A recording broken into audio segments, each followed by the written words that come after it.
বলি না, আমার ভুলটা বুঝতে পারছি। আমার ভুলটা আমি বুঝতে পারছি। হ্যাঁ, আর এর জন্য তোমার মা বাবা আজকে অপমান ছেলে পড়ে যাচ্ছে।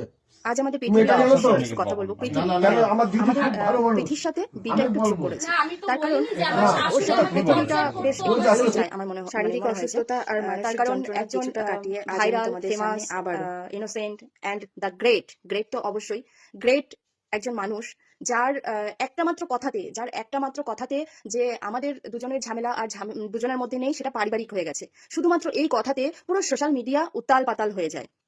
পাড়ার মানে কন্ট্রোভার্সি কাকিমারা আদা জল খেয়ে নেমে পড়ে। প্রীতির শাশুড়িমা আর প্রীতির ননদ এরা নাকি টর্চার করেছে, হেন তেন এইসব নিয়ে বসে পড়ে। তো একটা মেয়ের মানে চোখের জল তো দূরের কথা, সামান্য একটা মানে মন খারাপ নিয়ে ভিডিও করাতে যে এইরকম ভাবে সোশ্যাল মিডিয়া মানে উতাল পাতাল হয়ে যেতে পারে, তো তাকে তো পৃথিবীর সাথে মানে করা আমার মনে হয় না ভুল কিছু বলেছি। যাই হোক, আবার এদিকে দেখো, আমার মতো একজন চুনোপুটি ক্রিয়েটারের সেখানে চোখের জল তো দূরের কথা, একটা মানে মরণাপন্ন ভিডিও দেখেও তো তাদের তো মানে কি বলবো, নাটক তো মনে হবে। এটাই তো স্বাভাবিক, তাই না? মানে ভাইরাল, ফেমাস, সেলিব্রিটি মানুষদের তো একটা আলাদাই কদর থাকে। সেখানে তো আমি চুনোপুটি, সেখানে আমার সবকিছু। বন্ধুরা, তো তোমরা দেখো প্রীতি দিদি কি বলছে, তোমরা পুরো ভিডিওটা দেখো, তাহলে বুঝতে পারবে কি হয়েছে ব্যাপারটা। তো নাটক মনে হবে, এটাই তো স্বাভাবিক। যাই হোক, আসল কথায় আসি। এতক্ষণ তো পৃথিবী বললাম, যাকে আমি ভালোবেসে পৃথিবী রানী বলে রাখতাম, তাকে আজকে আমি এরকম মানে এরকম ধরনের কথা বলছি, সিচুয়েশনটাই এরকম হয়েছে। তো যাই হোক, পৃথিবী রানী বলতাম।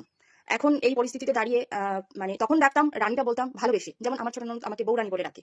তো সেরকমই আমি পৃথিবী রানী বলে ডাকতাম ভালোবেসে। কিন্তু আজকে এই জায়গায় দাঁড়িয়ে ওর সাথে রানীর সাথে কম্পেয়ার করলে দেখা যায় যে না, রানীটা আমি কিন্তু যথার্থই বলতাম, কারণ রানীর থেকেও কোন অংশে কম থাকতো, তাই না? একটা মেয়ে মানে যার সোশ্যাল ম্যারেজ হয়নি, তাতে কি হয়েছে? রেজিস্ট্রি ম্যারেজ হয়েছে, সেই শ্বশুর বাড়িতে রয়েছে, শুধু শাখা সিঁদুরটাই পড়েনি, এই তো। তার মানে সরি। তো হ্যাঁ, ও ভিডিও করে, ও টাকা ইনকাম করে। আরে বাবা, সোশ্যাল মিডিয়াতে আরো অনেকেই আছে এরকম, টাকা ইনকাম করে, ভিডিও করে, তারা সংসারও সামলায়। সংসারের প্রতি তাদের অনেক দায়িত্ব কর্তব্য করে, তাদের অনেক কিছু করতেও দেখি। যেমন এই যে ওরই বান্ধবীর কথা যদি বলি, পূজার ভিডিও দেখি মাঝে মাঝে। যাই হোক, ও তো মানে কি বলবো, একদম সাংসারিক মেয়ে। তো তারপরে যদি বলি তোর বোনের কথা, ওকেও আমি দেখি মানে প্রচুর প্রমোশনাল ভিডিও টিডিও করে। তারপরে ঘরের মধ্যেও টুকটাক মানে এটা ওটা করতে দেখা যায়। তারপরে বড় বড় ক্রিয়েটার আছে, মাম্পি ডট রাহুলের মাম্পি, ইনসাইড আউটের ওনার নামটা আমি ভুলে গেছি। যাই হোক, এনারাও ভিডিও করে, সংসারও করে, মানে দেখা যায় আর কি। তো সেক্ষেত্রে আহ, আমাদের পৃথিবীর কাছে আমার মায়ের একটাই মাত্র আবদার ছিল, একটাই, যে তুই একটু মানে যা করিস তাই করিস, কিন্তু দিনের বেলায় পুজোটা আর সন্ধ্যেবেলায় সন্ধ্যেটা একটু দিস। আমি তো নিচে বসে পুজো দিতে পারি না, তো এইটুকু করিস। এটাই ছিল আমার মার ওর প্রতি একটা আবদার বা দাবি, যাই বলো না কেন, শাশুড়ি মা হিসেবে এটাই ছিল তার দাবি বা আবদার, যাই বলো না কেন। তো সেই শাশুড়ি মা নাকি অত্যাচার করতো পৃথিবীর উপরে। যাই হোক, তো এইসব ফালতু কথা অনেক বলে ফেললাম, মেন কথায় আসি। প্রীতি একটা কমিউনিটি পোস্ট করেছিল। পোস্টটা দেখে আমি তখন মানসিকভাবে খুব দুর্বল ছিলাম, তাই হয়তো কষ্ট পেয়েছিলাম। কিন্তু কষ্ট পাওয়ার কিছু নেই, এটা পরে ভেবে দেখলাম, যার নিজের ভাই দিদির কথা একটুও ভাবলো না, এই বিন্দু মাত্র ভাবলো না, সে তো ভাইয়ের বউ। তাহলে সে কি করে মানে তার ননদ রায় বাঘিনী ননদ। একটা কথা বলতে ইচ্ছা করছে, বলিও কথাটা, প্রীতিকেই মেনশন করে বলি। তোদের মতো কিছু ভাই বউদের জন্যই আমাদের মতো কিছু ননদ রায় ভাগিনী হয়ে যায়, জানিস তো? আমারও তিনটে ননদ আছে, কোনোদিনও। আর আমার একজন শাশুড়ি মাও আছে।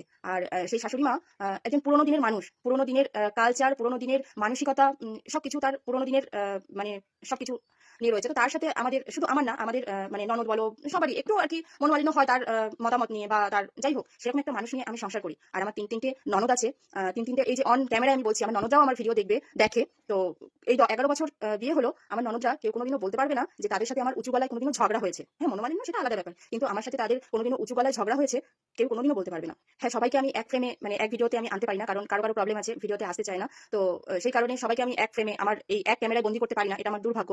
কিন্তু আমরা কতটা মানে ননদ, ভাগনা, ভাগ্নি সবাই মিলে আমরা কতটা হ্যাপি থাকি, সেটা তুইও জানিস প্রীতি। আর সেখানে তুই আমার একটা মাত্র ভাইয়ের বউ, তোকে আমি টর্চার করেছি, এরকম কথাটা তুই বলতে পারলি?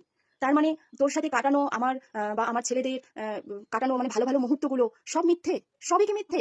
মানে সেই সব দিনগুলো সবই কি নাটক ছিল তাহলে?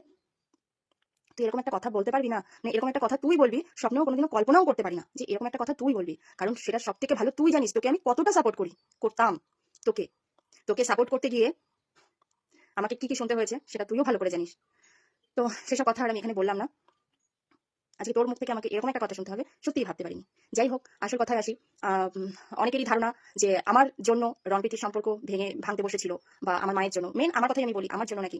তো ওদের দুজনার যে সম্পর্কটা জোড়া লাগানোর জন্য একটা মিটিং হয়েছিল, সেই মিটিংয়ের A to Z রেকর্ডিং আমার কাছে আছে। তো আমার জন্য যদি ওদের সংসার ভাঙতে বসে, তাহলে আমার মনে হয় আমাকে ছাড়া সেই মিটিংটা হতো না। তো সেটা আমাকে ছাড়াই হয়েছিল, আমি যাইনি। তবে আমাকে নিয়ে কিছু কথা উঠেছিল, সেই কথাগুলো আমি শোনাচ্ছি। আমাকে যেভাবে ভুল করেছে আমি দেখেছি, আমার খারাপ লেগেছে। এটা যেহেতু আমাদের মধ্যে হয় সেটা আমাকে বললে আমি শুধু বাড়ি বলে দিতাম। আমার শাশুড়ি আমার শাশুড়ি আমার দিদি কাজগুলো করা ঠিক হয়েছে, দিদি বোঝা ঠিক আছে, কিন্তু এইসব কাজ বুঝতে হবে তাকে। একটা সোশ্যাল মিডিয়াতে রয়েছে, আমি নিজের ঘরের সম্মানকে তাকে আমার ছেলে পরীক্ষা দিতে দিদি করছে হচ্ছে একজন একটা কমেন্ট করেছে, ভালো কমেন্ট করেছে, লাভ লিখে ওটা 7 দিন পর না না একই সময় আমি সকালে জল খাওয়া মেয়ে ছেলে আমি কোনো সেখানে রাজি আর এখন আমি খুঁজে পাবেন আর সবাই দেখেছে আপনি সবাই স্ক্রিনশট করেছেন। আমি কোনো কমেন্টই ডিলিট করিনি, খুঁজলে এখনো পাওয়া যাবে। ভিডিওটা ছেড়েছিলাম অক্টোবরের 29 তারিখে, আর এই স্ক্রিনশটটা আমি কাউকে হোয়াটসঅ্যাপে পাঠিয়েছিলাম, তাই এখানে ডেট দেখাচ্ছে 30 তারিখে। যাই হোক, আমি